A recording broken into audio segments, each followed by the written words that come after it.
writing a textbook is kind of like at the bottom of the ladder in terms of things that earn you points and raise your standing in the profession. And to write one that was more or less patriotic, doubly, and I couldn't do it any other way. I wasn't going to conform. There was no point in doing it. I was going to conform to the canons of the academic historical profession as it is now. So I resisted it. But one Sunday afternoon, I'd gone to church, had a really, I felt cleansed in my heart and soul and very open. The phone rings and it's Roger Kimball of Encounter Books. And he makes a plea for me to do, you're the only person that can do it. All this laying it on with a trowel. But I was in just the right mood. There was the Holy Spirit or the mood or whatever it was. I said yes. And I hung up the phone, told my wife, and she said, what have you done? Welcome to Homeschool Talks, a podcast by HSLDA. This is a show about all things homeschooling, from practical tips to inspiring stories and everything in between. We're so glad you've joined us today, and we hope you enjoy the program. Greetings. I'm Jim Mason, Vice President of Homeschool Legal Defense Association. And today on our podcast, I'm really excited to have Professor Wilfred McClay, who is just starting up a new job at Hillsdale College. Professor McClay, he goes by Bill, so we'll call him Bill. Bill is one of my personal homeschooling heroes. He doesn't know this yet, but one of the things that we at HSLDA like to do is address the real-world problems that homeschooling families have. And as a homeschool dad myself, I had a real-world problem with my youngest daughter. Now, she wasn't the problem. She's a delight. But she came to me a couple of years ago and said, Dad, I really feel like I've missed out on some stuff in American history, and I really would like to do more on American history. So I looked and I looked and I looked, and I have all kinds of American history books at my home, but they're kind of specialized. They're a biography or a time period, and you can't read, 50 books to get a good idea of American history. And what I found was, hold this up, The Land of Hope, an invitation to the great American story by none other than Wilfred McClay. And it is a really, I can't speak highly enough about this book. Its ambition to tell the American story as a land of hope and an inspiring place was really well done. And so thank you, Bill. Today we're going to be talking to Bill about this book, about American history, and about a new project that he's involved with at Hillsdale College that will be of great value to homeschool families. So welcome, Bill. Thank you very much, and it's a pleasure to be here. I've never met you before, but your organization has heroic status in my household because we homeschooled our children. They're in their 30s, so they're hardly children anymore. And incidentally, one of them is a colleague of mine on the Hillsdale faculty. My son, wow. Mark, is a classics professor and much more learned than I am. I think I'm going to be exposed here. But the Homeschool Legal Defense Fund, as it was then called, was just a key institution in defending homeschoolers who were in many states harassed. We never had those troubles, but that was because of pioneers who were ahead of us, and some of whom we knew. And it's funny, I got to know Mary Pride, a name that probably many of you know, and back 20 some years ago when we were homeschooling our kids, and she's popped up again in terms of wanting to promote Land of Hope. So that's been really, really wonderful. But can I just say one thing? Most of our homeschooling, or much of it, was done in Maryland. Oh. You would think that Maryland would be, and then the rest of it was in Tennessee. You would think that Maryland would be a very tough place for homeschoolers, and that Tennessee would be more accommodating. It was not the case. It was exact opposite. And that was partly because of the people we knew in Maryland who fought the good fight. And Maryland, I don't know how it is now, but at that time it was fabulous for homeschoolers. We'd go down to the Board of Education in Anne Arundel County and meet with somebody and show a portfolio of our kids' work. And it was a very thoughtful, creative process. And we still have those binders. Wow. As a record of all the papers and all the horseback riding and everything that our kids did during those years. So, it's the politics of all this can be very funny, but I probably don't need to tell you that. Well, we think, I'm not sure that funny means quite what you think it is, but the politics are something. That's right. No. Tell us a little bit about the Land of Hope. What was your how did it come into being, and what were you thinking? And I think it's a fantastic resource for high school aged homeschool families. Well, and needless to say, because I was a homeschooler myself, although interestingly, my wife taught the kids history. We thought it was better that way. We met in graduate school with Johns Hopkins, so she's just as knowledgeable about history as I am. Probably more so. So I wrote it with a mind towards homeschoolers, but I really thought of my ideal reader as a 11th grade boy who was about to take the AP US History exam and needed a book to kind of pull it all together. That was kind of my ideal target. But how did this come about? That's a longer story, and I'll try to make it quick. But it also traces back to the AP exams. In 2014, the College Board, the organization that runs all advanced placement testing, and they have a monopoly on this, changed the American history exam dramatically in ways that many of us who really believe that the purpose of teaching American history in high school is to pass down a heritage, civic knowledge, things that will help you to be a better citizen. They had taken out much of the discussion of the Constitution, the debates over the ratification of the Constitution. Even names like George Washington and James Madison were missing from the guidelines of the new revision of the AP US History exam. And a number of us wrote, I actually participated in the writing of it, public letter to the College Board imploring them to roll back their changes. And they did some of it. But in fact, what happened is the textbooks were adapted to the new version. So they're playing the long game. And so those of us who oppose the long game that they're playing began to talk about, well, we need to develop other resources, including a textbook. And several people came to me and said, would you be interested in this? And I said, well, it's a great idea. I hope you find somebody to do it. I did not want to do it.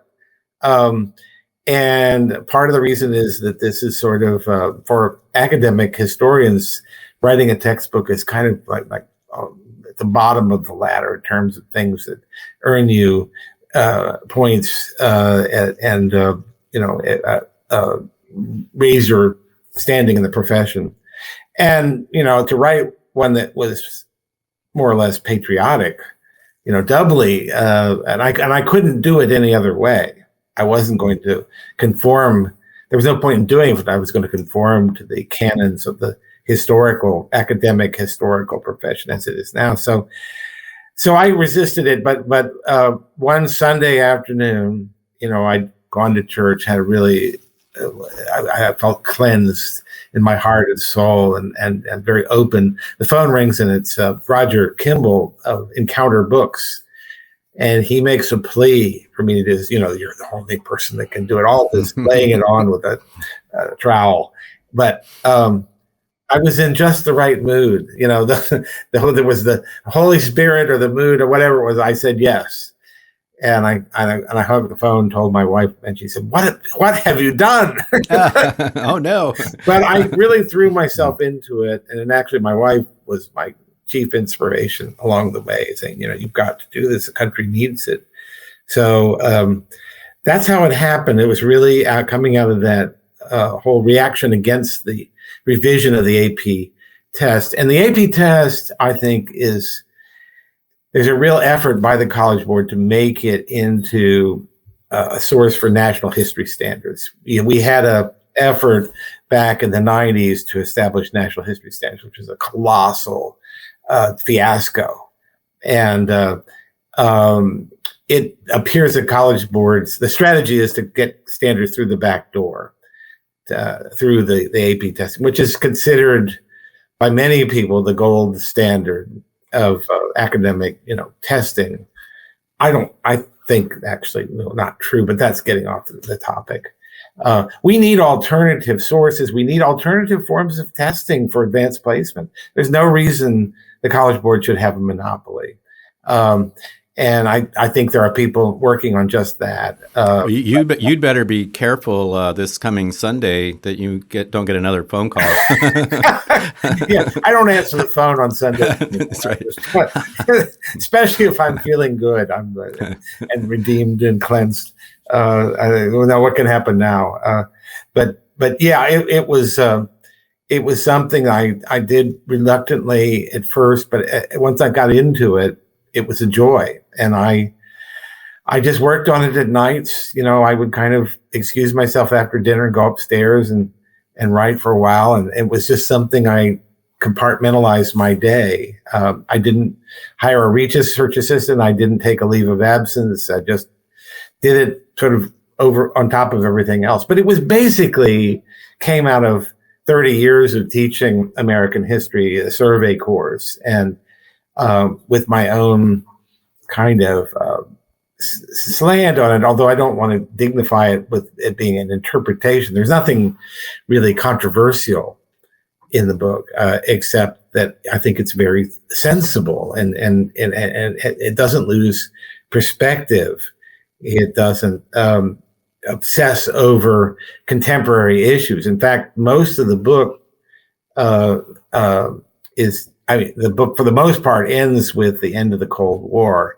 There's some very brief discussions of presidencies and issues leading up to the election of Donald Trump, but not a lot beyond that. And I could explain why I did that, but I think that would again take us far afield. But it's a fairly I've only had maybe one or two negative reviews, and they've been by professional historians who say this isn't covering the most up-to-date things. Well, the most up-to-date things are generally either trivial or wrong.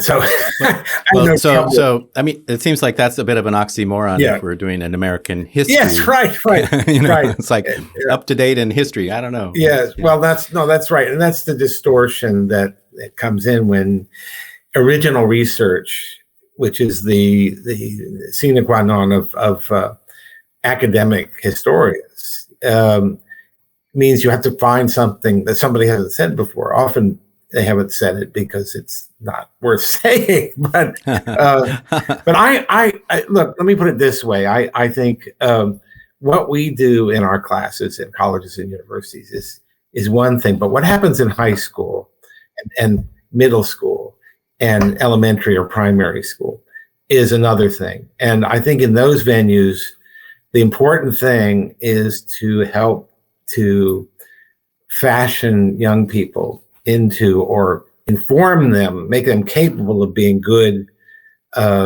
loyal, and responsible citizens. And part of that is and a willingness and ability to think for themselves, to dissent when dissent is warranted, to have grounds for that, to know the right and wrong ways to do that within our system. So it's not a civics book, but it's really has a civic goal in behind it. The title is Land of Hope, which sort of speaks for itself. And on the dust jacket, it says, "It perhaps goes without saying that such a narrative cannot be a fairy tale or a whitewash of the past. It will not be convincing if it is not truthful, but there is no necessary contradiction between an honest account of the American past and an inspiring one." And that's what you set out to do. Talk to us about that a little bit more. The American history has a few warts. It certainly does, and even worse than warts, shriveled limbs or whatever, wounds. I use the term wound to talk about slavery, which is one of the principal, what you were calling a wart. I think you can't ignore these things. What's strange and bizarre to me is things like the 1619 Project of the New York Times, which make the warts the whole story. There's nothing but the warts. That's simply losing perspective on the past. So what I try to do is to say yes.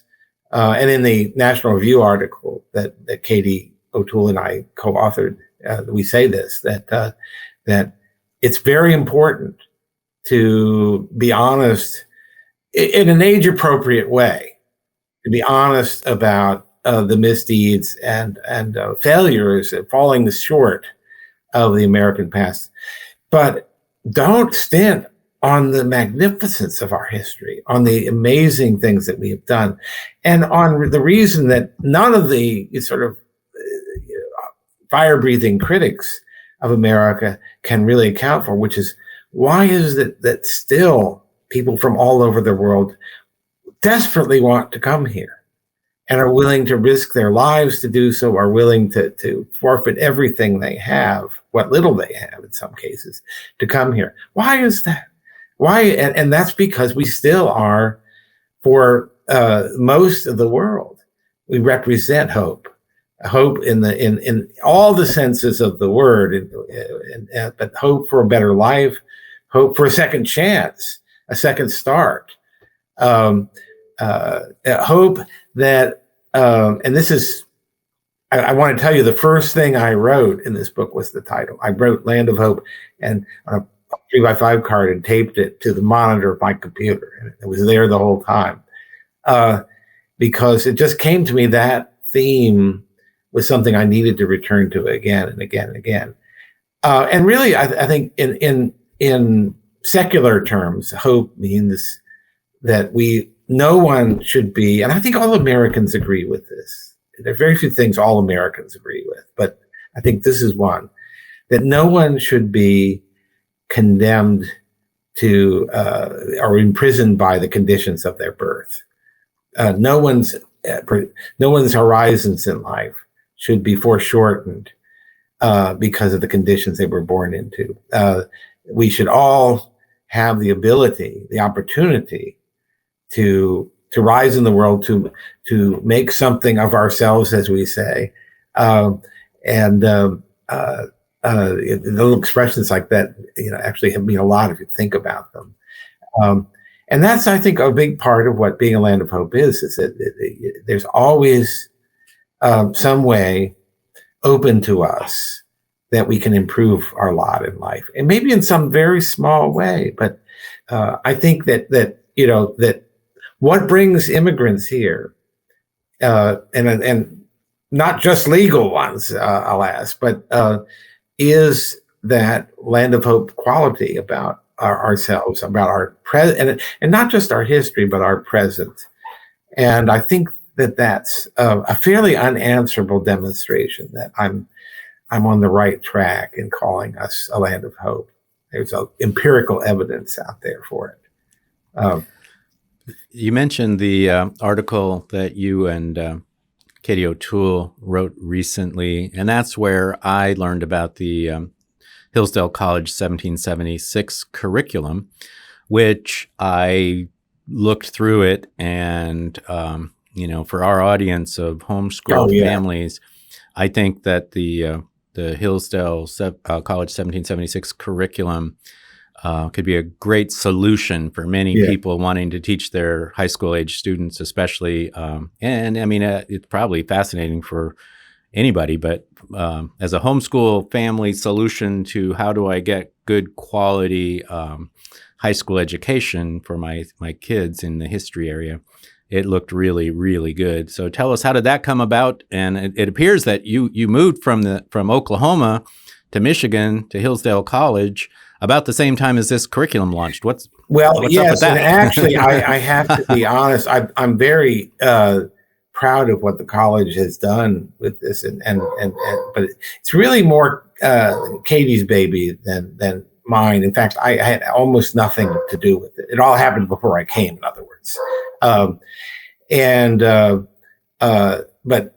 I'm, I'm happy to accept the reflected glory of it. But I can't, like George Washington, I cannot tell a lie. I didn't chop down that particular cherry tree.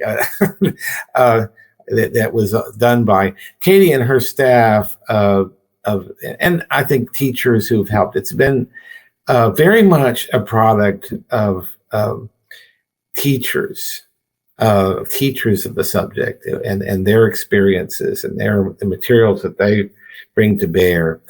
And for that reason, I think it may be particularly useful to homeschoolers. And by the way, it's free.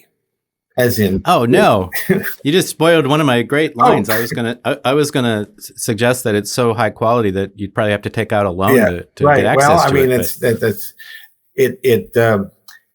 mean, if we could get away with it, maybe we could. But that's actually just Larry Arnz, the president of Hillsdale College's philosophy is that we want to make this stuff as widely available. And I've heard.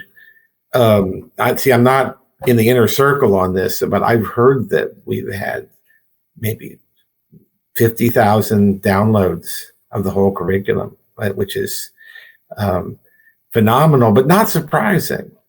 The way I got mixed up with Hillsdale College, which I've always admired from afar, was that after Land of Hope appeared, they invited me to do an online course with them, which is also free.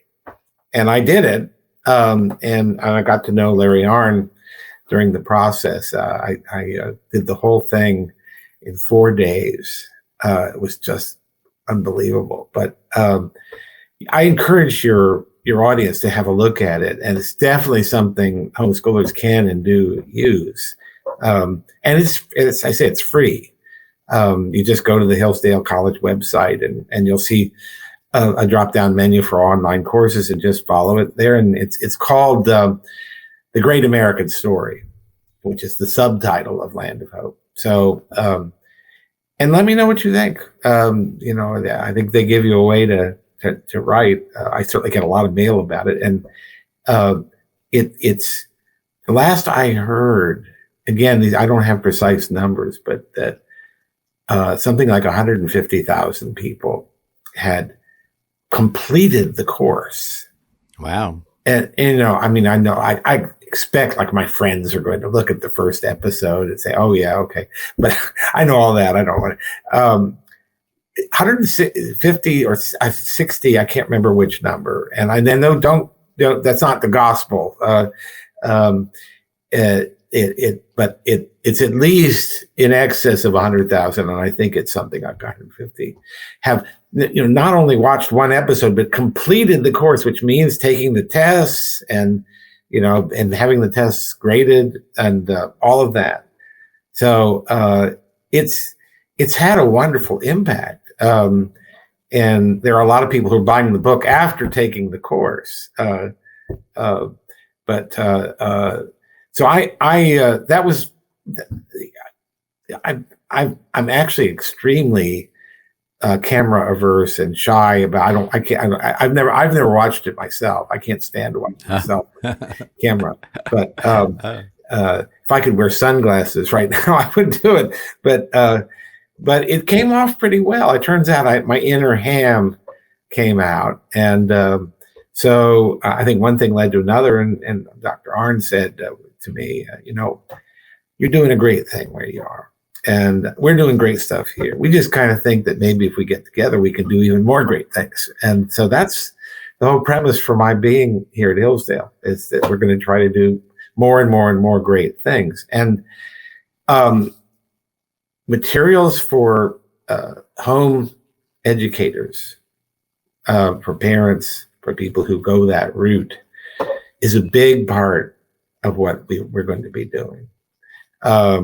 Something else that is sort of tangential to your work, but I think an important part of the whole picture in American education is that we have a charter school network. That actually, Katie O'Toole is the head of all that.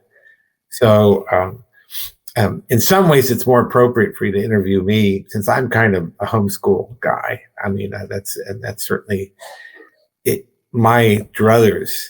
The ideal for me is home education. I didn't feel that until I did it, and now I think if it's possible to do it, your kids will bless you, God will bless you, everyone will bless you, except the local principal of the public school. But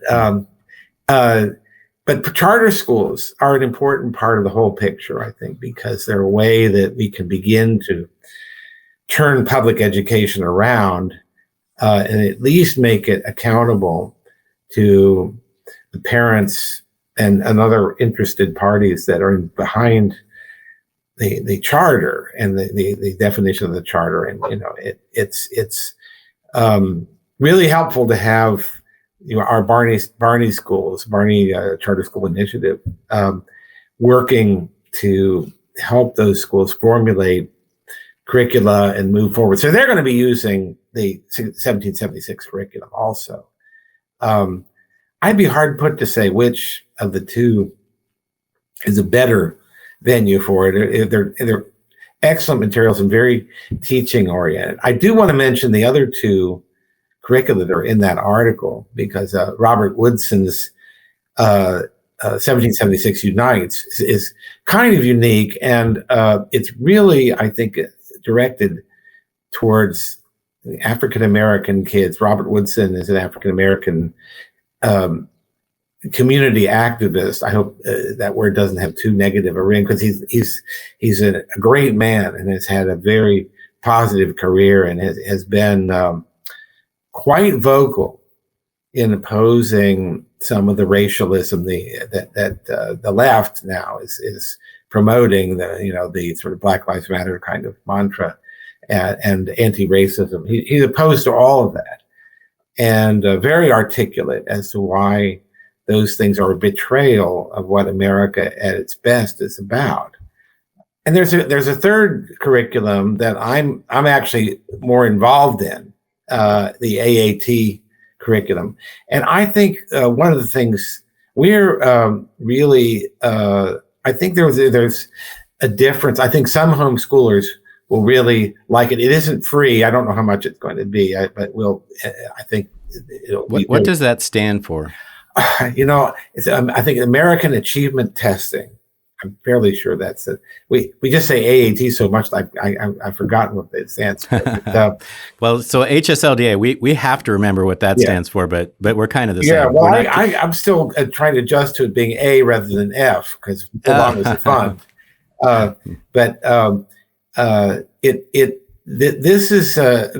This involves scholars. We're soliciting, like I just have on my desk right now, a sort of supplemental text on slavery that was mainly authored by Robert Paquette, who's a very distinguished historian of slavery, many books to his credit. And the two of us together put this together, and it's going to equip a student to go right into high level college work. So that's a little bit different than the 1776 curriculum. They're very compatible, and I could really envision I know this may sound like I'm straddling my two constituencies here, but I could imagine using one first and then the other. That in some ways, I think the AAT curriculum is going to be a better version of advanced placement. That's in my mind a goal. But we're not necessarily going to try to displace the advanced placement exam. It is there. What we'd like to see them do is move away from wokeness and back towards a more sort of sensible, centrist understanding of the American story, and one that is willing to celebrate it. One thing I have said in several places is that I think, there's a lot of attention to the sort of safety of children in schools, which means them not being exposed to bad ideas like capitalism, like freedom, like free speech, whatever. And obviously, I think this is a bogus complaint. But at the same time, I wonder, why doesn't anybody think about what it does to young people to learn a history of their country that is only the negatives, only the wars, only it's our culpability, our brutality, our failures. That kind of education about the regime, the society, the government, the institutions you live under, is partly has an effect, particularly for a young person, on their souls. If you're told that you live under a bad regime, mostly bad regime, it has an effect. And I am willing to say, even though I wouldn't know how to prove it, that some of the shocking statistics that we see about youth suicide, depression, alcohol, drug abuse, opioid, abuse, has something to do with this. That if you see yourself living in a rich but morally bankrupt country that has a shameful past and a bleak future, that doesn't give you much to be hopeful about. It doesn't give you much to work toward. And you could actually convince yourself that you're doing good by just going around tearing things down and pulling down statues, and saying these people don't deserve my admiration. That's such a sort of poor substitute for a real knowledge of the past in all its complexity, its moral complexity. I try to deal with that in Land of Hope with a figure like Thomas Jefferson, who is an indisputably great man, but who also has indisputably great faults, even in his own eyes. He was opposed to slavery, yet he could not part with his own participation in the institution. That's a great tragic drama. You could call it hypocrisy. We can debate that. There's room for that. I think I leave room in the book for people to have different opinions about it. He's a flawed individual. I'm so glad that I live in a time in which there are no flawed individuals. Except for you and me. Yeah, just to be clear for the audience, we recognize that none of you are flawed, but the two of us, we certainly are. Right. No, but I think there's an important element of moral education in the way that we think about the past. That we don't know what we would have done under the same. Yeah, you know what? And that reminds me of maybe one of my favorite passages in the book, which doesn't deal with. It was in the context of the buildup to the Civil War, and you say something. I'm going to paraphrase that. The people who were living at the time, after 1850 and the years leading into the Civil War, had no idea how it was all going to turn out. But so they have to act, it's kind of weird. Historical figures are a lot like us. They only live one day at a time. Yeah. But we looking back, knowing how it all turned out, can look at the decisions and the compromises and all the things that happened with that framework. That they didn't have, they didn't have the benefit of. Yeah. And, in that same sort of area of the book, I mean, I have a passage thinking about Lincoln, that Lincoln most people would, rank Lincoln, George Washington, 1 and 2, either flipped or, which one first, but they would rank them both very, very, very high. And, but Lincoln and Washington was admired during his entire presidency, even though he didn't particularly enjoy himself in the job. Lincoln was reviled by almost everybody. And I'm exaggerating, but it was not just the South that disliked Lincoln. Much of the North did. He had to run for re-election during the middle of the Civil War, and he thought, not without reason, that he might lose in 1864. And then the whole war effort would have been for nothing. It would have been an Afghanistan kind of affair. And I have a reflection there about what, we see Hollywood movies. We see, the hero stands up, gives a speech, in front of, and speaks truth to power, and everybody stands up and applauds. It's like the Academy Awards. And I said, this isn't the way things actually happen. What actually happens is that you stand up, no one applauds. You don't know, you have so much opposition. You don't know, as a statesman, whether what you're doing is right or not. And you have to deal with all that anxiety.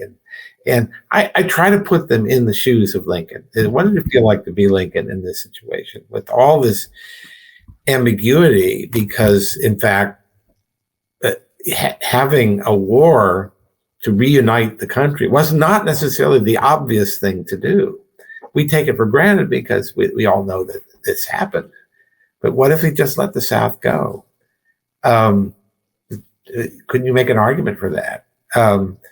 And how did he manage this sort of complicated task of fighting a war against what became an increasingly fierce enemy, but yet with always the goal of reuniting the country, not of sort of conquering the South and then stomping on it? And I do quote it's really the last words of Lincoln that are in the book, but he, at the cabinet meeting, on the day he was assassinated, he says, now, and the war's over at this point, okay? And he's saying, now, I trust there's not going to be any, I will paraphrase, any stomping on the South because of this. This is a complicated situation. People need to keep in mind that bringing the country back together is our goal. There's been enough stomping and suffering. And then he was assassinated, and then the movement towards stomping becomes more pronounced. Not that the South didn't do plenty to encourage that. Again, it's complicated, and I want people to appreciate that you can't. These situations are not reducible to white hat, black hat kinds of moral calculus. Unfortunately, that's the sort of reasoning about history we're getting in the public square. So anybody whose life, even the most tangentially touched slavery, gets the same black stamp over them. I saw the Times Literary Supplement as an attack on Jane Austen. The British novelist, because her family was in some way connected to slavery. This is ridiculous. I mean, I'm not saying you shouldn't say that and point out it. I think it would surprise many people to know how much the slave trade infiltrated different aspects of British economic life for a period of time. But it's not the whole story. It's certainly not the whole story about Jane Austen. You don't need to read Pride and Prejudice thinking, well, this is a book by a slaver. No. So that's a good example, actually, of how you can lose perspective.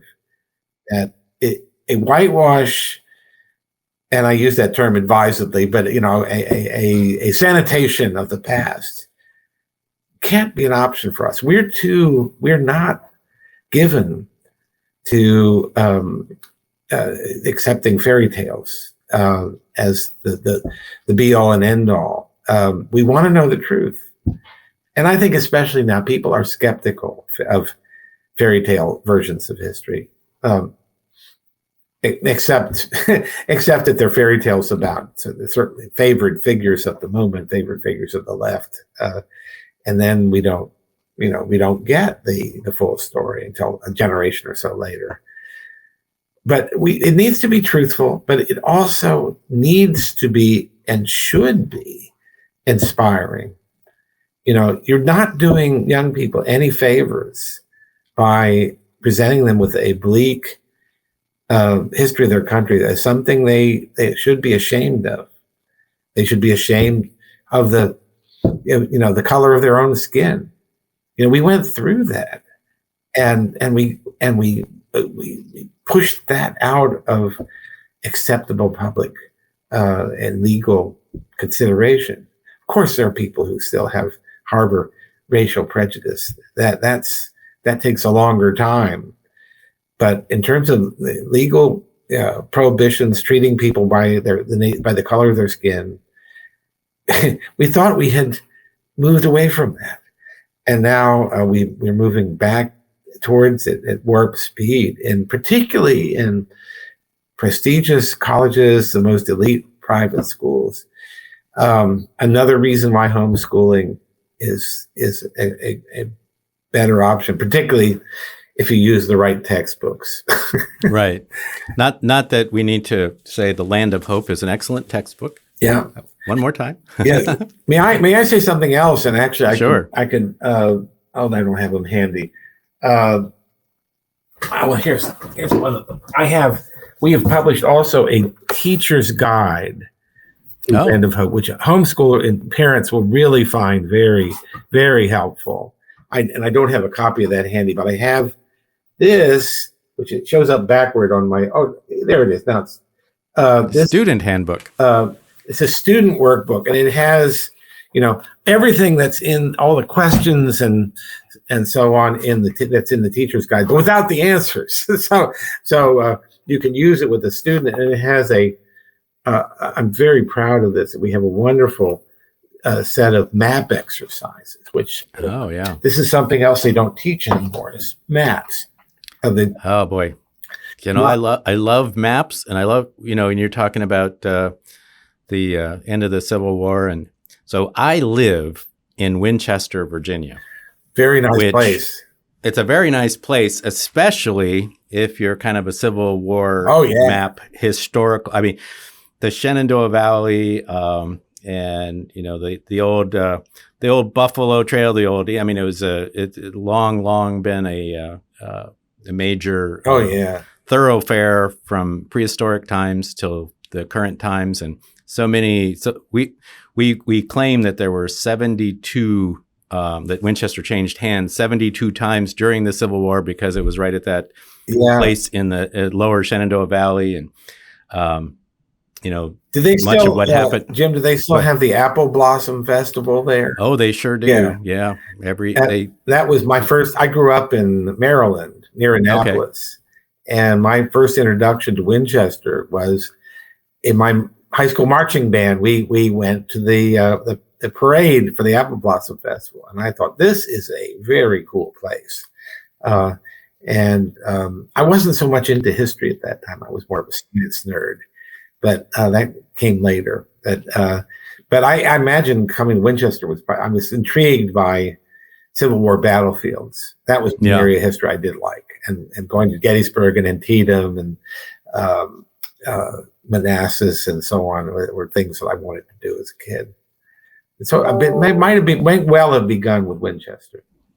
Wow. Well, your book has maps. I love maps. I especially love historical maps that show that were made near the time of the events? We tried to do Jedediah that. Hotchkiss. Do you have any Jedediah Hotchkiss maps in your book? No, but I know about him. I mean, a little bit, yeah.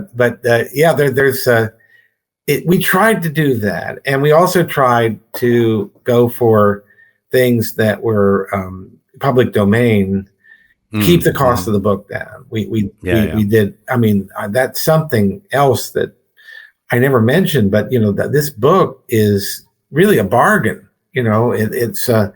I'm not sure what the asking price is now, but the price for textbooks, as many of the people watching this know, is off the charts. To get one Pearson or McGraw-Hill, one of those books, that can cost you $150. And increasingly, what they want to do is make this all online.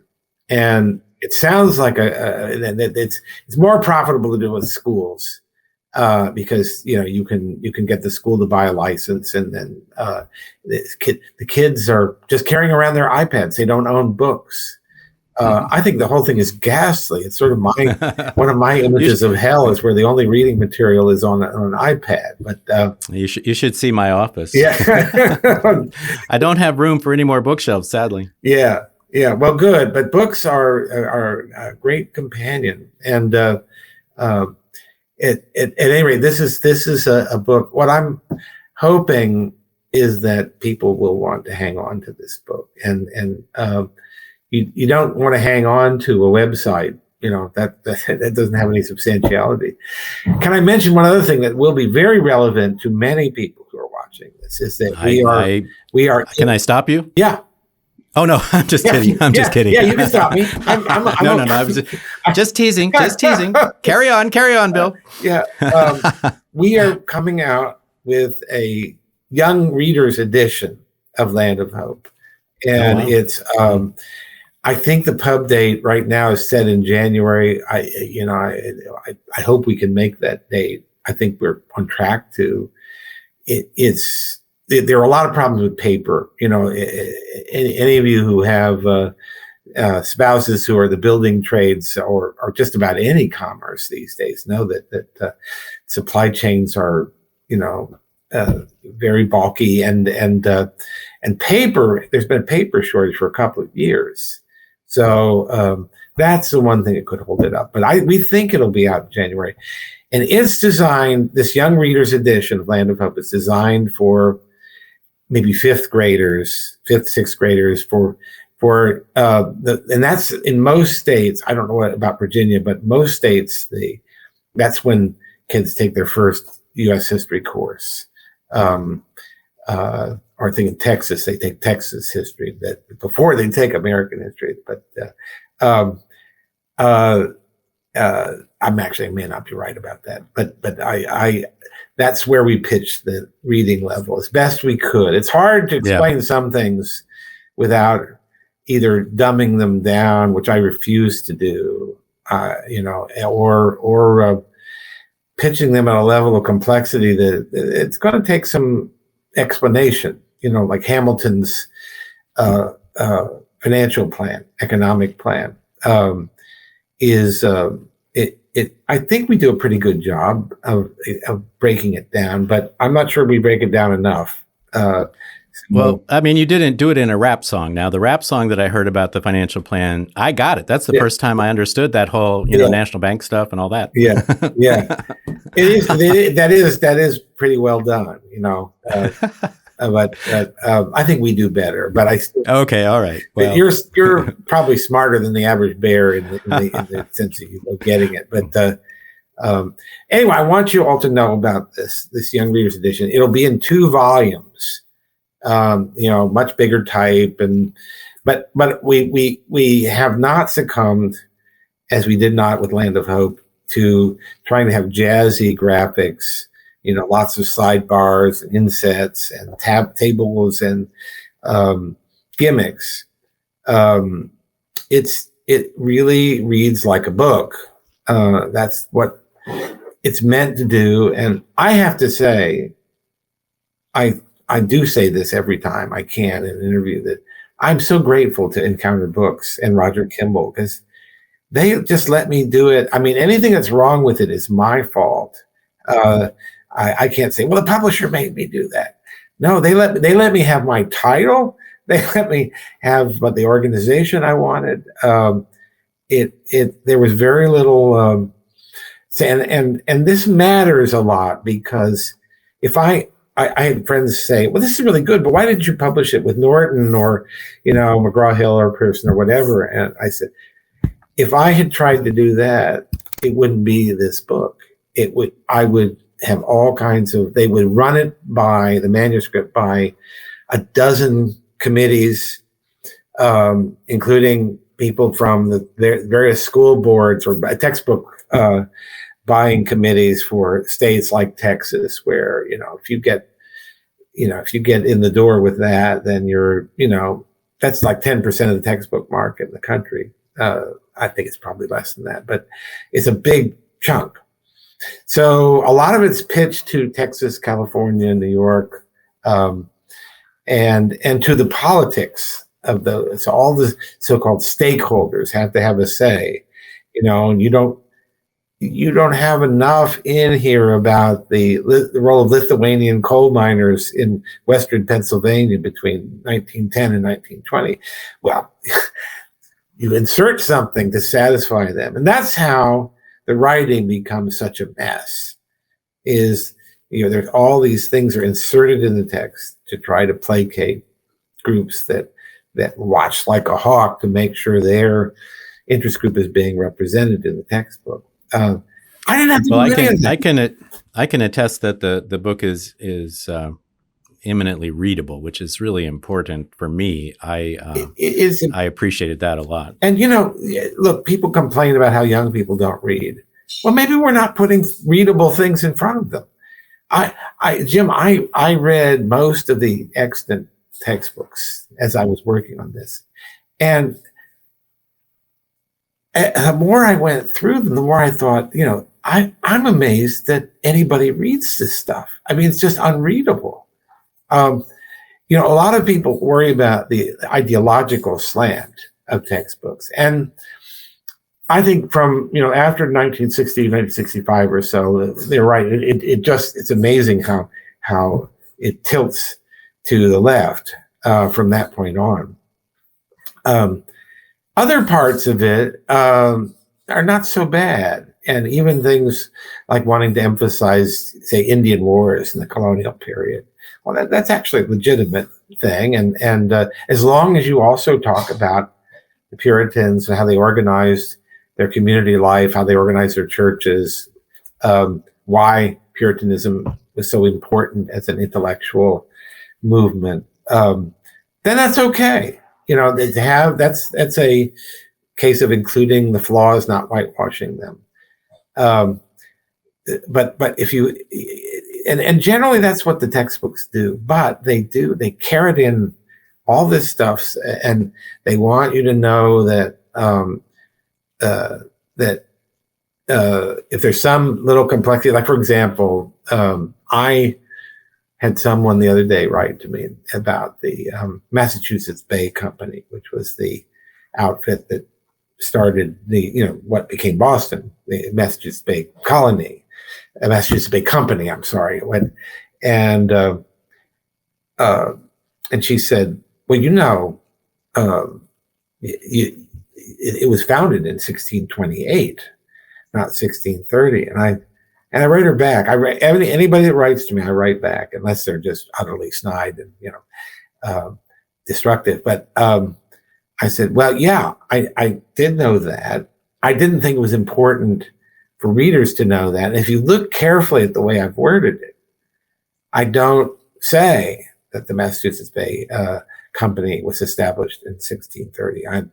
I talk about the emergence of John Winthrop's group, coming across the ocean, and their acquisition of the company and all that. But I don't actually say that it was founded in 1628. Why? Because that's the kind of extraneous detail that if you don't weed that out, you're going to have an unreadable text. And so there's this fetish that certain historians and history buffs have of cramming as much detail as possible. That's what I mean. For me, the great task of the book was what to take out, what to thin out, without making something downright inaccurate by omission. There are crimes of commission and crimes of omission, and I tried not to commit either. Well, Bill, I see that we're at an hour, and I appreciate you've been very generous with your time. I just want to let everyone know that we're going to put links to all of these materials that we've talked about in our show notes, both the Hillsdale 1776 curriculum, the AATeducation.org history. We'll put a link to Bob Woodson's 1776 Unites, as well as let's put a link into your Land of Hope online Hillsdale program where people can learn more about that and the book.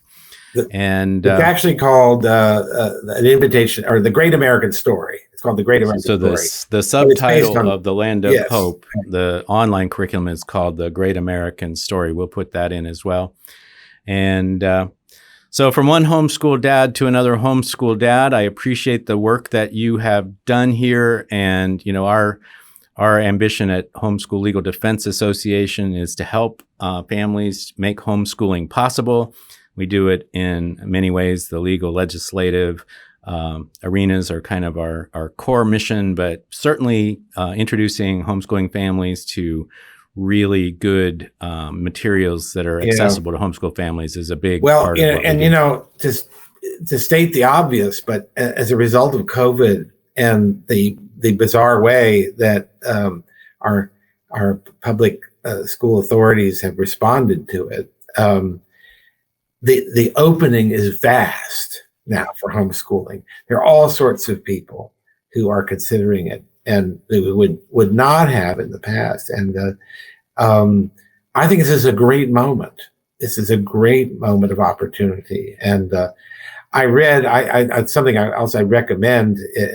Maybe you can put a link to it. There was a very good article yesterday in the website called The American Conservative by a woman I'd never heard of named Hummel, and how she became a homeschooler. And I just identified a lot of particulars that were different from us, but we just kind of wandered into it. We didn't have this sort of notion of, being against government schools. And now, a lot of homeschoolers are have a very thought out sort of almost an ideology of homeschooling. We just kind of drifted into it. And this woman had sort of drifted into it, and little by little she said, wow, this is changing my life. This is changing the life of my family. This is changing the life of my children. This is changing my marriage. It did all those things for me. And that's for another time, if ever. But I and it's not for everybody. I always say that. But I think it's for a lot more people than what we would have thought even 2 years ago. So, yeah, one of our working hypotheses, and we're actually putting a lot of resources behind this hypothesis, that with the shutdowns of public schools, a lot of people who might have been on the fence about homeschooling got in and discovered that they like it because of all the reasons that you say, learning with your children and seeing the delight in their eyes when they're learning, and it just changes the family dynamics. And we also speculate, and we think we have some evidence to back this up, that people who might not have ever thought of themselves as ever homeschooling were kind of forced into it, and they too discovered that it works and it's good for them and their kids. So it's I think my wife is a teacher. I'm a teacher. I mean, it's something we didn't have. I mean, for other people and many of our friends, there was a lot of anxiety. Can I do the work of a teacher? It's like for me, if you would say, be your own electrician, I couldn't do it. And I think a lot of people are that way about teaching. But education is, mean, it gets different when you get up to the higher grades of high school and you're talking about laboratory science, that kind of thing. But we all find ways to work that out. But you're engaged, even when you're not the one teaching your kids, using the local co-op, or my kids started taking university courses when they were in the 9th grade. Still, you are engaged. You are in charge in some way. You're the maitre d', of the whole operation, and that's a wonderful thing. It's a lot of people who have full-time jobs, and they say, I couldn't do that, and I couldn't and continue my job. Well, working from home, as so many people are now, and that's likely not to ever go back exactly to where it was. I think it will not stay where it is now, but we've discovered that people can be productive and accountable for their productivity while working from home. And a lot of economic factors, office space and expenses of a brick and mortar running a brick and mortar office facility that you can get around. So, I mean, this is it. Look, I think we're at the beginning of a transformation that maybe nobody intended, but it works to the benefit of homeschooling. I think. I think so. I think homeschooling has meant so much to me and my wife over the years, and I want to have a chance to say that to everybody. That Mike Ferris and all the others who were there at the beginning, are heroes to us, but you all are continuing to be heroes because I really believe in what you're doing. Well, thank you very much for being my guest today. Again, my guest is Professor Wilfred McClay. He goes by Bill, and he's currently at Hillsdale College, and he's produced a wonderful book, and Hillsdale College is producing a lot of free materials for the world that I think you homeschool families will enjoy. And we'll put a lot of that stuff in the show notes. I want to also remind you that you can find out more about what we do here at HSLDA by going to our website at hslda.org. We have a lot of resources and materials that will help make homeschooling possible for you and your family. So till next time, I'm Jim Mason, and we'll see you then. Today's episode is made possible by HSLDA's Compassion Grants program. Whether it's a low-income family trying to make ends meet, or a family suffering after a natural disaster, some families simply wouldn't have the resources to homeschool without the help of fellow homeschoolers like you. Our Compassion Grants exist to make this support possible. To learn more about how you can help make homeschooling possible for struggling families, or to request assistance if you are homeschooling through hard times, visit hslda.org/compassion. That's hslda.org/compassion. Thanks for listening to this episode of Homeschool Talks. If you enjoyed this conversation, leave a review to let us know what you think. To hear more conversations like this one, be sure to subscribe to this podcast or head on over to hslda.org/podcast for more inspiring stories and awesome ideas about homeschooling. That's all for today. We hope you enjoyed the program, and we'll see you next time.